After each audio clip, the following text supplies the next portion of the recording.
na fara da sunan Allah ni ba za na saba ba, shi ne ya yi ƙasa da sama'u bakwai bai sanya dirka ba, ya yi musu kwalliya tun da har yau ba su canza launi ba, da daddare ga wata ga taurari ba su canza tsari ba, lillahil wahidul qahhar ban hikima na kare ƙasa ta.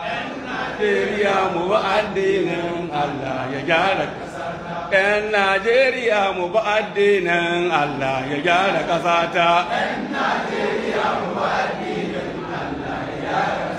Idan ka kashe mutum shari'ar Allah ba za ta kyale ba, mai shari'a ya ɗauko ƙur'ani ya aje a dudduba, wa annan nafsa bin nafsi baka san tafsir na ayar ba, hukunci za a yanke ma kai ma ran nan ka kwan makabarata.